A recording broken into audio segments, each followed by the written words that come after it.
Chidi slammed the bedroom door so hard the wall shook, the sound echoing through the flat like a gunshot. He stood there breathing hard, fist clenched, heart pounding, not from fear, but from anger. Behind him, Amara's voice followed, calm but wounded. "Chidi, please. Just listen." He turned sharply. "Listen to what?" "Another lecture about ancestors. Another rule about what I can't do in my own house." She froze. That pause, that quiet, was what irritated him most. Amara always went quiet when she was hurt, as if silence was stronger than shouting. He hated that. Before this story goes any further, if you enjoy deep, emotional stories that reveal hidden consequences and dark truths, take a moment now to like this video, subscribe to the channel, and share your thoughts in the comments. This story will stay with you. Chidi and Amara had not always been like this. There was a time he looked at her as if she was the safest place in the world. When they first married, he loved how rooted she was. She spoke to elders with reverence. She poured libation with steady hands. She remembered names, lineages, and histories. When her grandmother spoke, Amara listened like the world depended on it. At first, Chidi admired that strength. He even bragged about it to friends. "My wife knows who she is," he used to say proudly. But admiration slowly curdled into irritation. Every festival became an inconvenience. Every family gathering felt like a trial. Every ritual felt like a chain around his neck. Chidi began to feel watched, judged, constrained. He wanted ease. He wanted laughter without rules. He wanted a wife who didn't pause before decisions to ask spirits for permission. And that was when Ngozi appeared. She laughed loudly, drank without apology, and rolled her eyes whenever tradition came up. The first time Chidi mentioned libation, she laughed and said, "So you still believe dead people are watching you?" He should have defended Amara. Instead, he laughed too. At first, he told himself Ngozi was just a friend. Someone who made him feel light. Someone reminded him that life didn't have to be so heavy. But soon, he started staying out later. Coming home irritated. Rolling his eyes when Amara reminded him of family obligations. "You've changed," Amara said one night, her voice barely above a whisper. "I've grown," Chidi snapped back. "You're the one stuck in the past." That night, Amara cried quietly while he slept facing the wall.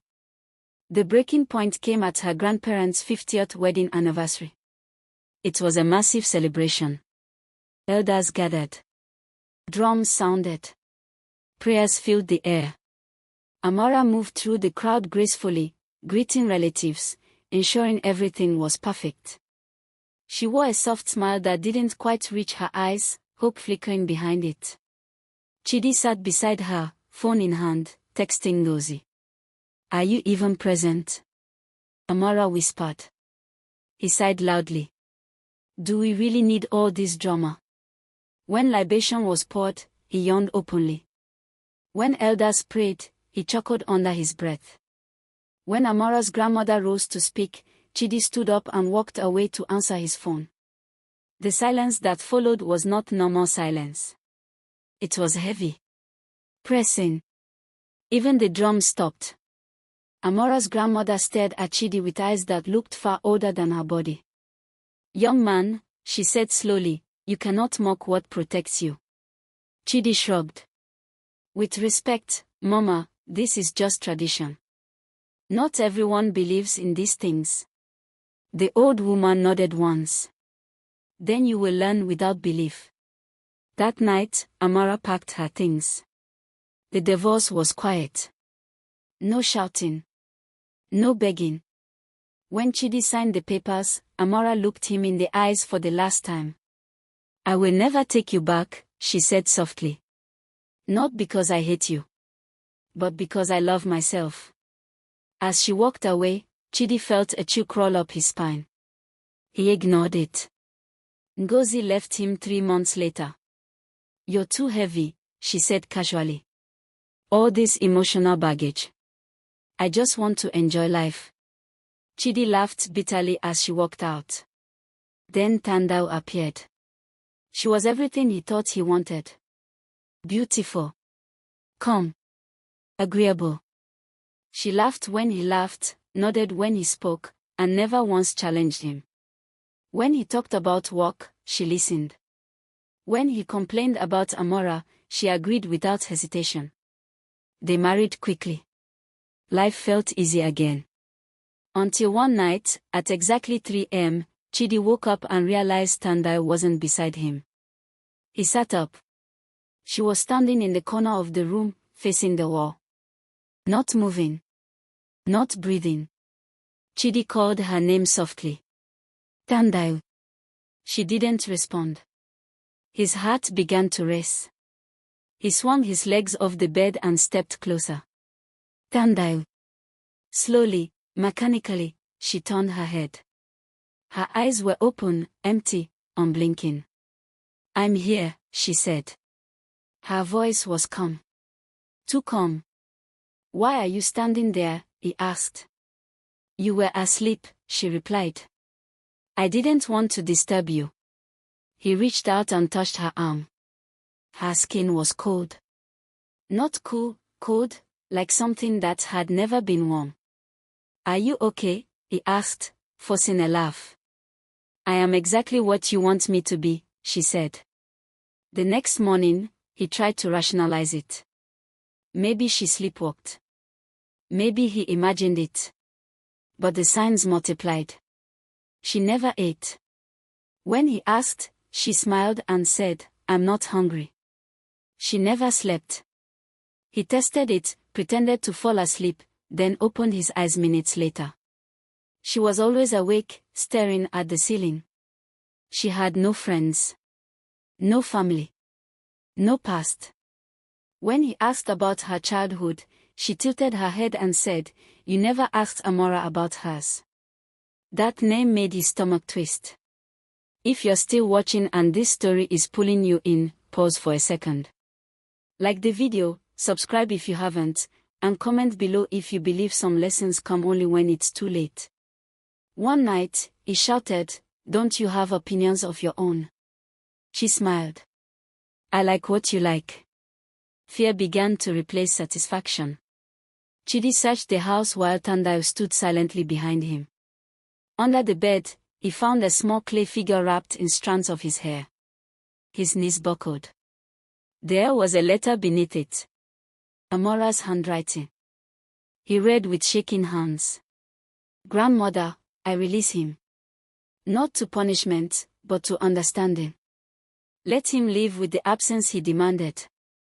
Let him learn what it means to erase a soul. Chidi screamed. He confronted Thandiwe, holding the letter up. What are you? For the first time, she smiled with something that wasn't imitation. I am the answer, she said. You asked for a wife without spirit. Without resistance. Without tradition. I am that wish. Can I go back? He begged. Please. I understand now. She shook her head. Understanding is the lesson. Not escape. The walls seemed to close in. He tried to leave. Every road led him back. Every night, she stood at the wall. He saw Amara once, months later. She was laughing, surrounded by family. Free. She looked through him like a stranger. Chidi understood then. He had not been punished. He had been educated.